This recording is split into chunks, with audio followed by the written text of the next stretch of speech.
Now let's see the practical application of Wheatstone bridge. अगर आप अपने लैब्स में भी जाओगे ना तो वहाँ पे मीटर ब्रिज देखोगे. मीटर ब्रिज जो है ये प्रैक्टिकल एप्लीकेशन है व्हीटस्टोन ब्रिज के कॉन्सेप्ट का. ठीक है. इसका दूसरा नाम है स्लाइड वायर ब्रिज. होता क्या है, सिंपल, आपके पास एक वायर होती है 1 मीटर लॉन्ग. ठीक है.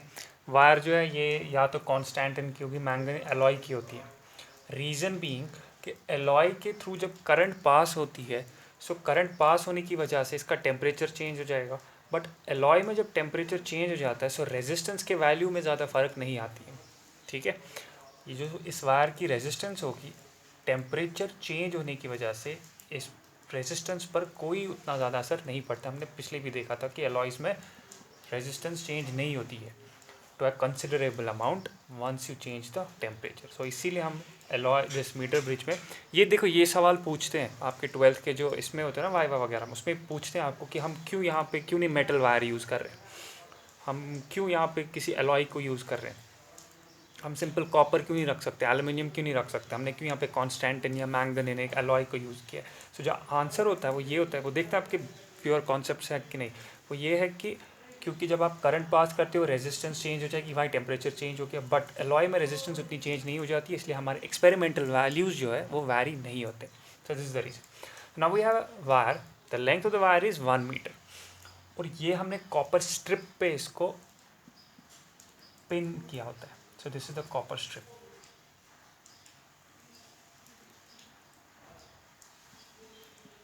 एग्जैक्टली यहाँ से भी वही होगा, 2 कॉपर स्ट्रिप जहाँ पे हमने इसको पिन किया हुआ है. ठीक है. यहाँ पे हम इस वाले गैप में एक resistance box, let's name it R, introduce करते. यहाँ पे हम अगेन लेट्स से एक अननोन रेजिस्टेंस का वैल्यू, अननोन रेजिस्टेंस एस रखते. ठीक है. So we have R that is the known resistance and we have S that is the unknown resistance.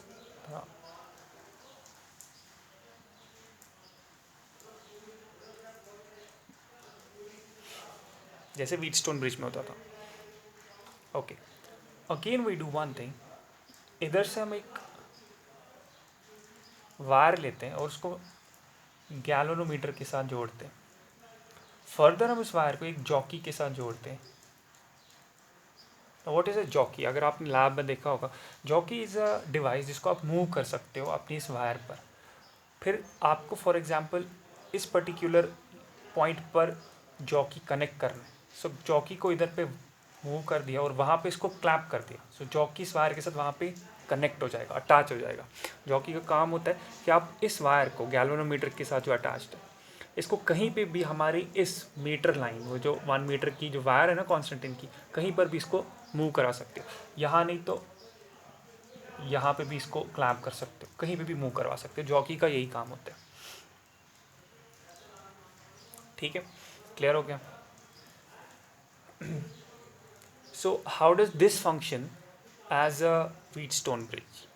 Metre bridge का क्या काम है?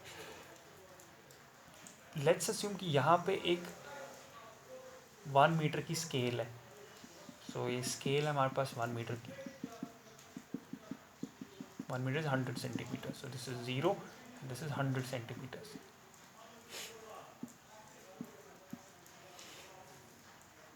Now let's do one thing. We say कि again one more thing, sorry, यहाँ से एक battery connect करते हैं. सो जो ही आप बैटरी की को इन करते हो, यानी क्लोज सर्किट करते हो, current starts to move from positive terminal to the negative terminal, right? Now what we do, हम रेजिस्टेंस बॉक्स का एक वैल्यू निकालते हैं. लेट्स सपोज कि हमने इसके रेजिस्टेंस का वैल्यू से x रख दिया, हमें पता है इसका वैल्यू क्या है. s हमारे पास अननोन रेजिस्टेंस. अब रहा p और q.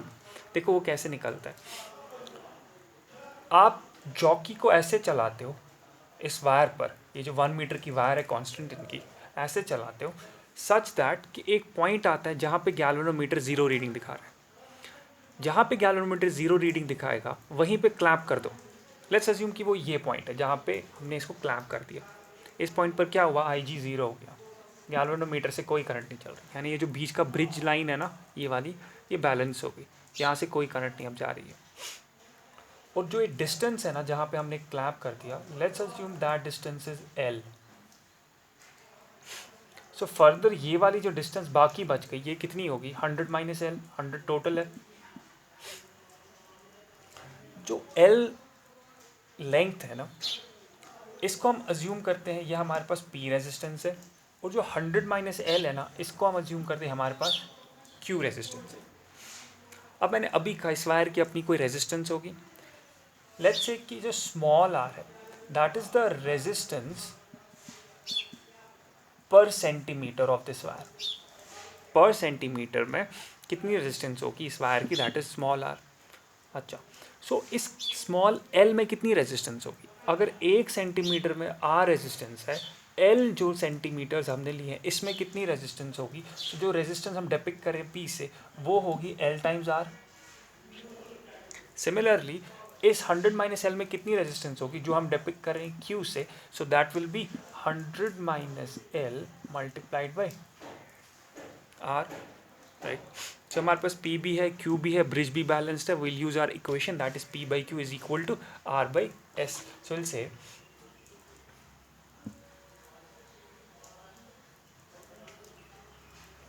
क्या P हमारे पास क्या है इस वक्त, L by R, L into R, P by Q, Q क्या है हमारे पास 100 minus L times R is equal to Q by S, sorry R by S। P by Q is equal to R का भी value हमारे पास पता होती है, और S हमारे पास अननोन रेजिस्टेंस है। सो यूजिंग दिस इक्वेशन यहाँ पे आप R और R कैंसिल कर सकते हो, R और R गया, आपको पता लग जाएगा S का कितना वैल्यू है। वाई R का तो आपको खुद वैल्यू पता होती है, रेजिस्टेंस बॉक्स से आपको सीधे पता लगेगी कितनी रेजिस्टेंस है। L आपने खुद क्लैम्प कर दिया उस लेंथ पर, सो आप मीटर ब्रिज स्केल से पता कर सकते हो कितनी लेंथ है, 100 माइनस L भी निकल जाएगा, बचा S भी यहाँ से निकल जाएगा। सो this is the practical application of Wheatstone bridge के कॉन्सेप्ट का। क्लियर हो गया, इसको कहते हैं मीटर ब्रिज और slide wire bridge. The thing is कि इसमें JEE में काफ़ी सवाल आते हैं, JEE में, सो इस पर अच्छी तरह इसको समझो, बुक से भी पढ़ो और क्वेश्चंस भी सॉल्व करो। Next is a very very very important topic that is potentiometer. What is potentiometer? Potentiometer is a lab instrument. जब आप फिजिक्स लैब में जाओगे आप देखोगे कि एक बोर्ड होता है, उस पर 7 से 8 मीटर की एक वायर होती है। So this wire is somewhat connected like this, जैसे कॉपर स्ट्रिप्स वहाँ पे, यहाँ पे ब्रास स्ट्रिप्स होते हैं। तो दिस 7 to 8 मीटर की एक पैरेलल, इसको बिल्कुल वर्ल किया होता है, ये कंटिन्यूस है। सो 7 to 8 मीटर्स की होती है, लेकिन हम लैब में तो ऐसे इसका इंस्ट्रूमेंट है, लेकिन हम यहाँ पे इसको दिखाएंगे सिंपल 7 से 8 मीटर जो भी, इसको सिंपल हम दिखाएंगे। सो एक लाइन से मान लो यही ये वायर है जो 7 से 8 मीटर की है, इसी को हम कहते हैं potentiometric wire. Again the same wire is made of constantine magnet, same reason why जो मैंने पिछली बार बोला था। Now the thing is potentiometer का काम क्या होता है? इस पोटेंशियोमीटर वायर का जो काम होता है वो ये है कि it helps us to determine the EMF of a cell, the internal resistance of a cell, and it can help us to compare the EMF of 2 cells. तो सबसे पहले देखते हैं EMF ऑफ अ सेल, ये कैसे हमें बोलता है। सो उसके लिए let's make a primary circuit. Primary circuit है, ये हमारे पास एक बैटरी है, positive end negative end. Let's say we have a rheostat. Now what is a rheostat? It is a varying resistor, आपने लैब में देखा होगा। अब रेजिस्टेंस इसे वैरी कर सकते हो, जैसे रेजिस्टेंस बॉक्स में होता है। Let's say this is a की, और ये हमारा circuit complete, this is the wire, ठीक है। यहाँ पे भी एक मीटर स्केल लगी होती है। अब देखो, once we close the key तो करंट चलने लगती है पॉजिटिव एंड से लेकर नेगेटिव एंड तक।